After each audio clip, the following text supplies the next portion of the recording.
Tuanze na habari za kitaifa.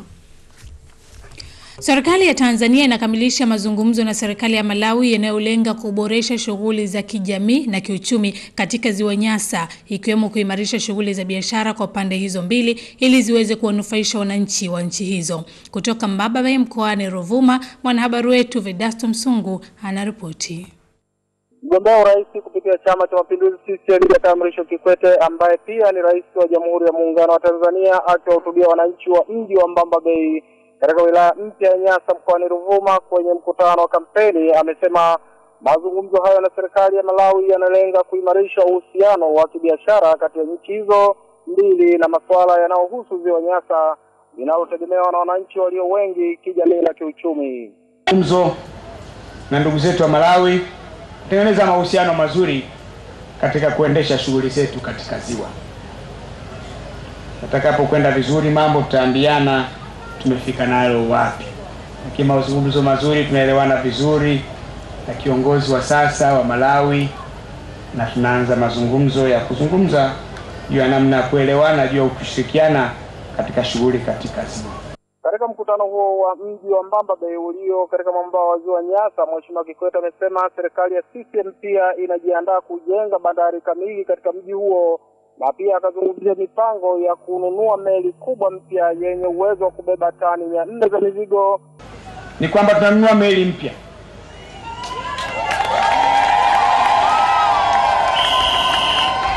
Meli mpya kubwa yenye uwezo wa kubeba tani 400.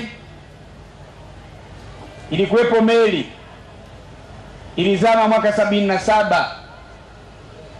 Haijanunuliwa tena meli nyingine. Tumeamua kununua meli mpya kwenye ziwa hili badala ile iliyozama mwaka 77. Tunanunua meli mpya Ziwa Victoria badala ya ile iliyozama mwaka 2005 2006. Na tunanunua meli mpya katika Ziwa Tanganyika kwa sababu pale meli iliyopo ni ile ya Mjerumani MV Liemba.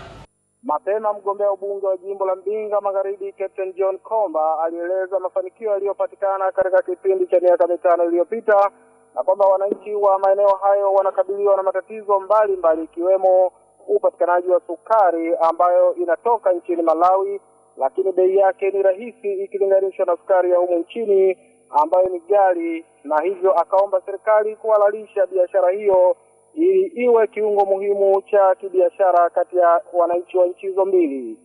Tunakuomba Mheshimiwa Rais utusaidie bandari yetu hii iweze na sisi kutumika, na sisi kiuchumi tuinuke, na tuna uwezo wa kuinuka kwa vile maliasili na vitendea kazi tunavyo kama bandari ya Mbamba Bay.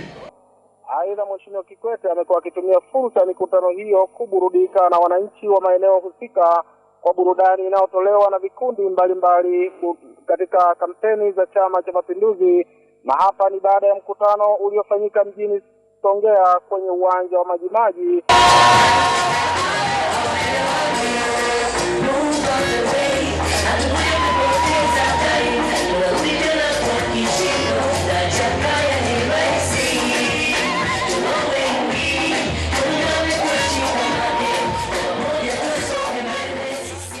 Kutoka katika mwambao wa Ziwa Nyasa mkoani Ruvuma, ni Vedasto Msungu wa ITV.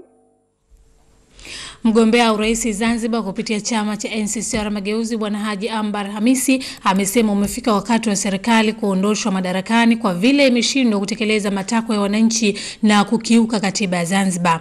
Bwana Haji Ambar Hamisi ametoa kauli hiyo katika mkutano wa kampeni ya urais uliofanyika Unguja Ukuu. Serikali mbili wa Tanzania wa Zanzibari, serikali ya Zanzibar na serikali ya Jamhuri ya Muungano wa Tanzania, zote zinatuongoza sisi. Lakini leo unakuja Zanzibar, wananchi wa Zanzibar wanabakia kwa maskini sana wenye serikali mbili. Wenzetu wa Tanganyika wanaendelea kuwa matajiri kila siku wenye serikali moja. Kuna nini hapa? Hamjiulizi hivyo kweli jamani, moja inashinda mbili? Leo watu tumekaa, watu wanyonge, hawana maji, hawana chochote, hawana afya, hawana elimu, hawana kila kitu. Watu wanaosadikiwa kuwa ni wafuasi wa Chama cha Mapinduzi na baadhi ya viongozi wa chama katika jimbo la Musoma mjini mkoani Mara wamewajeruhi vibaya kwa kuwakata kwa mapanga wafuasi wa Chama cha Demokrasia na Maendeleo katika jimbo hilo na kusababisha kulazwa katika hospitali ya serikali mkoani Mara. Kutoka Musoma mkoani Mara, mwanahabari wetu George Marato anaripoti. Wafuasi hao wa Chadema katika kata ya Kigela mjini Musoma wameshambuliwa kwa kukatwa na mapanga na wafuasi hao wa CCM saa chache tu baada ya kumalizika kwa mkutano wa kampeni uliofanyika katika kata ya Buhare mjini Musoma. Baadhi ya wananchi na wafuasi wa Chadema ambao wameshuhudia unyama huo wamesema kuwa kundi hilo la vijana wa CCM wakiongozwa na baadhi ya viongozi wao walianza kufanya mashambulizi hayo bila sababu baada ya kuwakuta wafuasi hao wa Chadema wakiwa wamevalia sare na beji za wagombea wa Chadema. Kwa upande wake, mgombea ubunge wa Chadema katika jimbo la Musoma mjini Bwana Vincent Nyerere, ambaye amelazimika kufanya kazi ya kuwapeleka majeruhi hao hospitalini muda mfupi baada ya kutokea kwa tukio hilo, kamanda wa polisi mkoa wa Mara, kamishna msaidizi wa polisi Robert Boazi, amethibitisha kutokea kwa tukio hilo na kusema tukio hilo limehusisha viongozi wa CCM na tayari watu 5 wanashikiliwa na jeshi la polisi kwa mahojiano zaidi kuhusiana na unyama huo.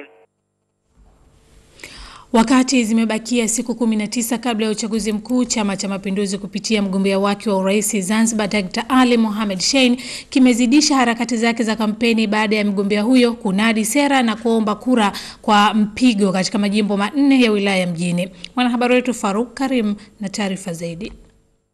Kutokana na kuwepo kwa ratiba ngumu ya kampeni na muda uliopo ni mdogo, Dr. Shein ametembelea majimbo 4 kwa wakati mmoja, yakiwa majimbo ya Magomeni, Chumbuni, Amani na Leo, ambao wamesisitiza umuhimu wa kura na kusema kura moja ni muhimu na kuwataka wazee na kina mama kuhakikisha wanajitokeza na kupiga kura siku ya uchaguzi, huku akisema hakuna kulala, hata kama ni mgonjwa atafutia utaratibu wa kwenda kupiga kura. Ili siku ya 31 iwe rahisi kwetu. Tunatoka mapema asubuhi kila mmoja wetu. Tena ndio kwa pose. Kifua mbele, nashika mikono. Na randa ya vijana. Unapiga kura, unaiambia wewe kura wewe. Na kutumbukiza hapa Dr. Shein. Mara baada ya kuzungumza na wakazi wa Magomeni, Dr. Shein alitembelea kwa mpigo na kufanya ziara Chumbuni na jimbo la Amani, ambapo amesema siku zinazobakia ni chache, hivyo kutumia njia ustaarabu na kisayansi. Aliwataka wanachama wa CCM kuvuna kura kutoka wapinzani. Kiripoti kutoka Zanzibar, mimi ni Faruk Karim, YTV. Vyama vyote vya kisiasa, vyombo vya habari, wagombea na wananchi wa Tanzania wamehimizwa kuhakikisha zoezi la uchaguzi mkuu linafanikiwa kwa kuendeshwa kwa usalama, utulivu na kuzingatia maadili ili kuendeleza mchakato wa demokrasia inayokubalika kimataifa. Mwanahabari wetu Ahmed Segule ana taarifa zaidi. Ujumbe huo umetolewa na mwangalizi mkuu wa Jumuiya ya Ulaya kutoka tume ya kushuhudia uchaguzi, Bwana David Martin, wakati akizungumza na waandishi wa habari jijini Dar es Salaam, na kuongeza kuwa wamefurahi kuona mpaka sasa kampeni za uchaguzi zinaendeshwa vizuri. To see that so far the electoral campaign is being conducted in an orderly manner. I'm sure that every Tanzanian citizen is committed to making these elections a success, peaceful, calm, responsible. And I urge all concerned, political parties, the media, the candidates and the voters to do their bit to ensure that this remains the case. Choosing your leaders, your parliaments, your regional councillors here in the mainland and in Zanzibar through a credible election process can be a better milestone towards a better future. Hii ni mara ya kwanza kwa Tanzania kuwa na tume ya uangalizi mzito kutoka Umoja wa Ulaya yenye budget zaidi ya euro milioni 2, ambapo siku ya uchaguzi itakuwa na kikundi cha wataalamu 6, waangalizi wa muda mrefu 22 na waangalizi wengine 42 wa muda mfupi. Nikiripoti kutoka jijini Dar es Salaam, mimi ni Ahmed Segule, YTV. Mgombea urais kupitia Chama cha Demokrasia na Maendeleo Chadema Dr. Wilbrod Slaa ameendelea na kampeni zake katika mkoa wa Kigoma, ambapo amesema serikali yake itahakikisha inaondoa matabaka yanayosababishwa na mfumo wa elimu ambao unamfanya mwanafunzi kusoma katika eneo moja alilozaliwa bila kutoka nje ya mkoa au wilaya. Kutoka Kibondo mkoani Kigoma, Ufosaro anaripoti. Dr. Slaa amesema hayo wilayani hapa katika jimbo la Muhambwe, ambapo amesema mfumo wa sasa haumpi nafasi mwanafunzi kuweza kujua mazingira mengine ambayo yatamfanya awe na moyo wa uzalendo na umoja wa kitaifa aliouanzisha hayati baba wa taifa Mwalimu Nyerere. Akiwa katika kijiji cha Busunzu, Dr. Slaa amewaasa wapenzi na wanachama wa Chadema kudumisha amani wakati na baada ya uchaguzi na kamwe wasikubali kuwa chanzo cha vurugu, wasilipize kisasi hata akichokozwa, na kwamba yuko tayari kukosa urais kuliko damu ya mtu kumwagika na kuvitaka vyombo vinavyosimamia uchaguzi kuhakikisha haki inatendeka kwa maamuzi ya wapiga kura kuheshimiwa. Kwa upande wake, naibu katibu mkuu wa Chadema Bwana Zitto Kabwe, ambaye ameongozana na mgombea rais huyo katika kampeni za mkoa wa Kigoma, akimnadi mgombea ubunge wa jimbo la Muhambwe Bwana Arcado Ntagazwa, amewaomba wananchi wa jimbo hilo kumchagua ili akaongeze nguvu akishirikiana na wabunge vijana na kuhakikisha mkoa huo unasonga mbele kimaendeleo. Nikiripoti kutoka Kibondo mkoani Kigoma, mimi ni Ufosaro wa ITV.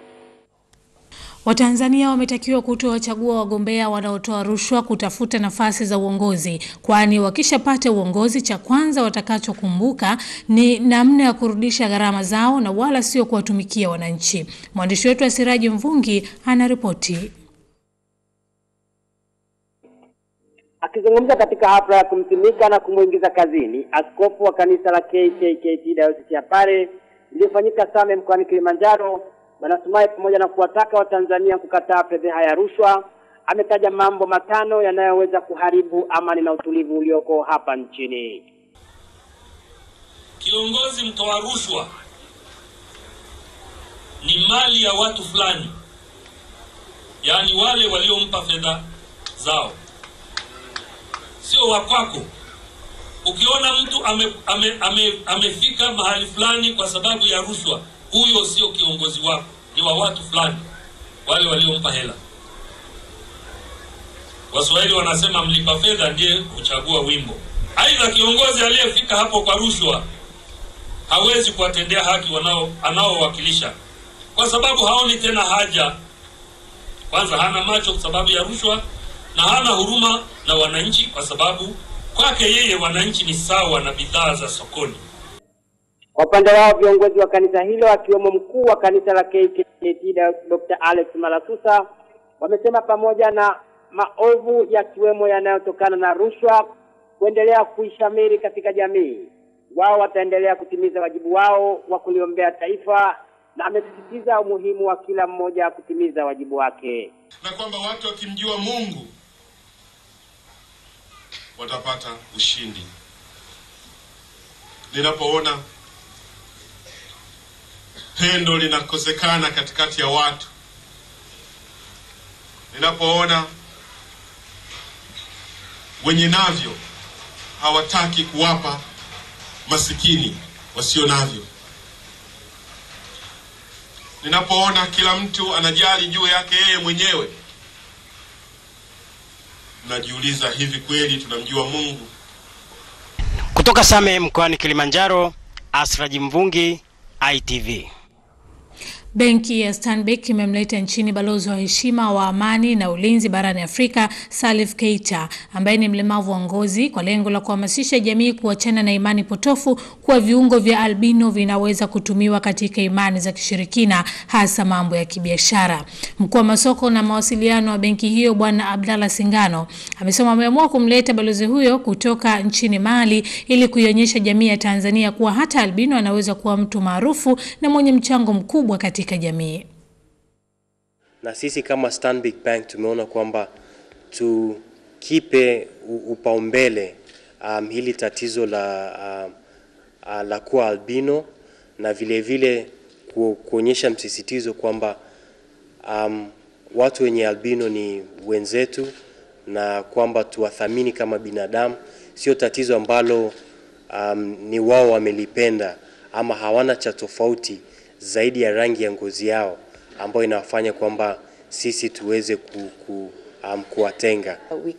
Hii ni mfano tosha kwetu sisi, pamoja kwamba Keisha yupo ni albino, lakini na wengine kama hao wanaojitokeza ni albino. Sisi kwetu tunaona ni kitu kizuri jamii kupata uelewa zaidi kwamba albino anaweza, ila tu tunachosema sisi akiwezeshwa.